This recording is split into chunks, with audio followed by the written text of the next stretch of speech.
बिल्कुल माँ के पेट में अंदर है ना, पहले दिन से लेके 9 महीने तक जब है ना इस तरह से ग्रोथ होती है। और ये ग्रोथ होने के लिए ये ग्रोथ फैक्टर की जरूरत होती है। क्या है? ये ग्रोथ होने के लिए ग्रोथ फैक्टर की जरूरत होती है। ओके। तो ये जो ग्रोथ होती है तो किसके कारण होती है? तो ये जो ग्रोथ फैक्टर्स है उसके कारण होती है। अभी माँ के पेट के आने के बाद इसकी ग्रोथ है ना, एक बच्चे से लेके मैच्योर बंदे तक हो जाती है। मतलब है ना, माँ के पेट में भी काम करना है और माँ के पेट के बाहर आने के बाद भी काम करना है। तो ये ग्रोथ फैक्टर है। कौन से ग्रोथ फैक्टर्स है उस बारे में हम आराम से जानेंगे। ये ग्रोथ फैक्टर्स क्या होते हैं? पेप्टाइड्स है। पेप्टाइड्स का मतलब क्या है? पर सरल भाषा में समझा देता हूँ। ये 50 छोटे छोटे मॉलिक्यूल्स का एक है ना अमीनो एसिड का चेन होता है। और ये ब्लॉक्स बनते हैं, ये पेप्टाइड्स। इतना ज्यादा जरूरत नहीं, मतलब ये जो ग्रोथ फैक्टर पेप्टाइड्स होते हैं। तो पहला ग्रोथ फैक्टर कौन सा है? एपिडर्मल ग्रोथ फैक्टर है। ये जो पहला एपिडर्मल ग्रोथ फैक्टर है वो क्या काम करता है? तो एपिडर्मल ग्रोथ फैक्टर का सबसे इंपॉर्टेंट काम क्या है? सेल की ग्रोथ करना है, सेल का पॉलिफरेशन करना है, सेल का डिफर्मेशन करना है, एंजियोजेनेसिस करना है, और एंटी अपोप्टोसिस है। मैं आपको सरल भाषा में बना देता हूँ। वो बल्क में सेल बनाता है। पहला पूरा क्या बनाएगा? बल्क में सेल बनाएगा। और बल्क में सेल बनने के बाद बॉडी को जो सेल चाहिए, B cell, T cell, plasma cell, endothelial cell, killer cell, helper cell, जो सेल बना सकते हो सब कुछ बनेगा। क्योंकि ब्रेन के, हार्ट के, किडनी के सेल ये दोबारा नहीं बनते हैं। मैं बता रहा हूं वापस। B cell, T cell, plasma cell, endothelial cell, killer cell, helper cell, ये जो सेल है नॉर्मल सेल है, मतलब बन जाते हैं, मर जाते हैं क्योंकि उसका यूज होता है। लेकिन किडनी के सेल, ब्रेन के सेल, हार्ट के सेल ये दोबारा नहीं बनते। लेकिन उसको मेंटेनेंस की जरूरत पड़ती है। तो कौन सा ग्रोथ फैक्टर वहां मेंटेन करेगा? तो ये पहला क्या करेगा? मतलब है ना, बल्क में बनाएगा। फिर बॉडी, जैसा कि आपके पास डिमांड आ गई, आज मुझे प्रोटीन डब्ल्यू चाहिए, कल मुझे कैलोरीज चाहिए, कल मुझे परसों है ना ह्यूमिरिच चाहिए, ओमेगा रिच चाहिए। जैसी आपकी डिमांड है वैसी बॉडी की डिमांड होती है। मुझे टी सेल चाहिए भाई, कम हो गया है, स्टॉक कम हुआ है, फाइटिंग सेल, बीमार हो जाऊंगा। फिर बी सेल चाहिए। ये जिस जिस चीज से मतलब सेल की जरूरत है वो सभी सेल है ना वो बनाता है।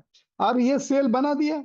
बनाने के बाद वो क्या करता है? अभी पहली प्रक्रिया होती है, मैं आपको बोलता हूँ एंजियोजेनेसिस। वो क्या होता है? ये ब्लड वेसल है। समझ लीजिएगा एक पाइपलाइन है आपकी। ये हार्ट के अंदर बहुत काम किया है। एक पाइपलाइन है ना कहीं ब्लॉक हो गई, जिसको ब्लड वेसल बोलते हैं। क्या हो गई? ब्लॉक हो गई। जब ये पाइपलाइन ब्लॉक हो जाती है तब है ना वो पानी तो रुक जाएगा। उसी तरह से शरीर के अंदर जब एक है ना ब्लड वेसल ब्लॉक हो जाती है तो उसका दूसरा जो पार्ट है, मतलब एक है ना वहां से एक नई वाहिनी बनती है। नई मतलब है एंजियो से मतलब एक नई वेसल मतलब ब्लड वेसल बनती है। लेकिन ध्यान रहे, आप है ना किसी हार्ट अटैक के पेशेंट को बोलेंगे जो मेन 3 कोरोनरी आर्टरीज है वो बनेगी, कभी नहीं बनेगी। आप बोलेंगे लीन मास तो कभी नहीं बनेगी। जो छोटी छोटी आर्टरीज है एक बंद हो गई तो बनती, इसलिए उसको बोलते हैं हम जो है एंजियोजेनेसिस होता है। ये बॉडी तैयार करती है। लेकिन ये तैयार होने के लिए हमारे शरीर के अंदर बहुत ही इंपॉर्टेंट फैक्टर है। मैं वापस कहूंगा, that is epidermal growth factor जो है। मतलब सेल, फिर है ना सेल का ग्रोथ, पॉलिपेशन बताया, डिफर्मेशन अलग अलग करना है, इंजोरेंस बताया, अपोप्टोसिस। अभी अपोप्टोसिस की बात करेंगे। ये कैंसर के अंदर बहुत इंपॉर्टेंट है। मतलब है ना कुछ सेल है ना, जैसा देखिए अभी है ना घर के अंदर आप है ना झाड़ू लगा देते हो, और झाड़ू लगा देते तो कचरा निकल जाता है। उसी तरह से है ना बहुत सारे सेल है ना हमारे बॉडी के अंदर मरते हैं। और मरने के बाद है ना उसको कब मरना है, क्या मरना है हुआ, और वो सेल का कचरा भी निकालना पड़ता है, जिसको है ना हम है ना बोलते हैं एपोप्टोसिस। का मतलब है ना प्रोग्राम सेल ग्रोथ। दो तरफ से सेल मारता है। एक तो सेल है ना पहला क्या करेगी कि उसका एक लाइफ होती है, उस हिसाब से मर जाती है। वो तो टाइम डिसाइडेड होता है कितना रखना है, क्या रखना है। कुछ सेल ऐसे होते हैं जैसे कुछ कैंसर सेल है, कुछ है ना एंटीबॉडीज को तकलीफ देने वाले सेल उसके जाते हैं कैंसर सेल के अंदर, उसके अंदर जाके कूद देते हैं। जब वो इंजurious एजेंट होते हैं, इंजurious एजेंट मतलब बॉडी को जो धक्का पहुंचाते हैं, बॉडी को जो नुकसान पहुंचाते हैं, बॉडी को जो तकलीफ देते हैं। मतलब क्या तकलीफ? बीमारी एक तकलीफ है। उसके अंदर क्या है? कैंसर है, हार्ट अटैक है, दुनिया भर की बीमारी है। इसके अंदर बहुत सारे सेल को है ना ये बीमारी को प्रोटेक्ट करने के लिए मरना पड़ता है, मर जाते हैं। तो मतलब है ना सेल दोबारा क्यों पड़ते हैं?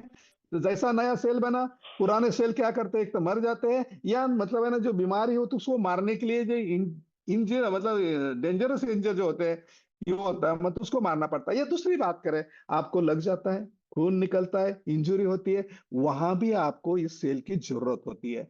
तो उसी तरह से काम करता है। तो ये जैसे अभी लास्ट में हमने लिखा है, they are induce to commit suicide. वो क्या होता है? कैंसर है, कैंसर के सेल के अंदर जाके कूदना है, कूदने के बाद है ना उसको जो है ना पूरी तरह से ना खत्म करना है। मतलब बॉडी हमारी कैंसर सेल को मारती रहती है। और ये जो है बहुत इंपॉर्टेंट है, ये है इंटरनल ग्रोथ फैक्टर। मैं आपको है ना वापस समझा देता हूँ ये कितना इंपॉर्टेंट है। क्योंकि क्या है कि बॉडी को जो सेल्स लगते हैं, चाहे बी सेल हो, टी सेल हो, प्लाज्मा सेल हो, इंडोथेलियल सेल हो, जितना भी सेल्स है, ये सब सेल बनने के लिए एपिडर्मल ग्रोथ फैक्टर की जरूरत है।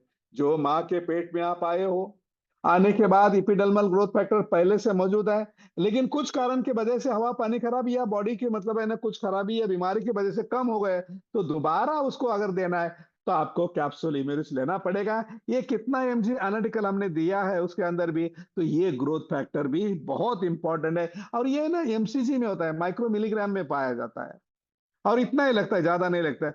तो ये बहुत इंपॉर्टेंट जो ग्रोथ फैक्टर है, that is epidermal growth factor है, वो हमारी बॉडी के अंदर मौजूद है। और उसके साथ साथ जो कम पड़ता है उसके लिए कैप्सूल इम्यूनिट्स के अंदर से आपको मिलता है। तो ये रहा पहला कार्य कैप्सूल के अंदर जो इंपॉर्टेंट ग्रोथ फैक्टर है, एपिडर्मल ग्रोथ फैक्टर।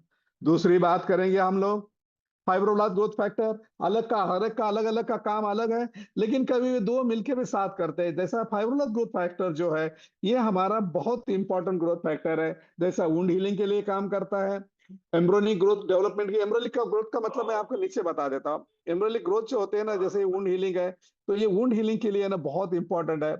तो ये वुंड हीलिंग मतलब जख्म जो है उसके लिए होते हैं। बॉडी के अंदर जो हमें लीन मांस मसल चाहिए, ध्यान से सुनेगा। ये जो लीन मतलब जख्म कब बनता है? जख्म तो पहला आपके जो ऊपर का से मतलब है ना, पहला लेयर जो है, तो क्या है? वो स्किन है। स्किन के अंदर मसल है, मसल के अंदर छोटी मोटी वेन्स है, और वेन्स के पीछे नीचे जाके आपका हड्डी है। अगर ज्यादा इम्पैक्ट आ गया तो आपकी हड्डी तक टूट जाती है। तो जो छोटे मोटे इम्पैक्ट है, सब कुछ है, तो उसको जो जख्म हो जाती है, वो जख्म को भरने के लिए, वुंड लिए, हमें फाइब्रोब्लास्ट ग्रोथ फैक्टर की जरूरत होती है। और ये जो ग्रोथ फैक्टर्स है, ये कैप्सूल इम्यूनिटी के अंदर मौजूद है। एम्ब्रोनिक डेवलपमेंट यानी कि माँ के पेट के अंदर जब बच्चे का आकार जो तय हो जाता है, वो आकार को सही तरह से डेवलप, मतलब ये बिल्डिंग बनानी जिस तरह से आपको चाहिए उस तरह से बच्चा एक तंदुरुस्त है। आपको जैसा सोनोग्राफी करते हो तो पता चलता है, अगर कुछ वीकनेस है तो बोलते हैं बच्चा ठीक नहीं है। तो एम्ब्रोनिक डेवलपमेंट है उसके लिए अंदर बहुत इंपॉर्टेंट है। ये भी इसके अंदर है ना, ये काम जो काम करता है, तो that is a fibroblast growth factor करता है। और दूसरा जो ग्रोथ मतलब है ना, ये जो डिफरेंशियल मतलब जो अलग अलग पेशी है, सेल्स है, उसका वाइपरकेशन करना, डिफर्मेशन करना, कौन सी किस किस डिमांड है उस हिसाब से बनाना, बॉडी की डिमांड क्या है वो हिसाब से बनाना। तो ये जो है उसका काम क्या है, अभी बहुत इंपॉर्टेंट है। देखिए मैं इस बारे में बता, तो ये ग्रोथ फैक्टर जैसा मैंने कहा, ये बॉडी के हमारे जो ऑर्गन्स है उसको बनाता है, लिम्फ फॉर्मेशन हमारे, फिर न्यूरल इंडक्शन, ब्रेन डेवलपमेंट, ये बहुत इंपॉर्टेंट है। मतलब हमारे जो लीन मास मसल है, हमारे जो शरीर के अंदर इंपॉर्टेंट मसल है या लीन बना, सब कुछ ये ग्रोथ फैक्टर के वजह से बनते हैं। लेकिन ये माँ के पेट से बन क्या है? अभी ये क्या है? ये मेंटेनेंस के लिए लगना। जैसे गाड़ी आपने खरीद लिया, गाड़ी खरीदने के बाद उसका मेंटेनेंस 10,000 किलोमीटर में सर्विसिंग करते हो, उसी तरह से, उसी तरह से कुछ ना कुछ है ना, आपका कहीं गिर जाते हो या मतलब एज के हिसाब से आपके ना कुछ सेल निकल जाते हैं, स्किन भी निकल जाती है थोड़ी थोड़ी। आप जब नहाते हो तो स्किन आपका जैसे निकल जाती है उस तरह। तो ये जो है सब कुछ उसी तरह से, मतलब सब स्किन से लेके लिम्फ फॉर्मेशन से लेके न्यूरल इंडक्शन से लेके मतलब सब कुछ है। और ये सबसे इंपॉर्टेंट आपका ब्रेन को डेवलपमेंट करता है।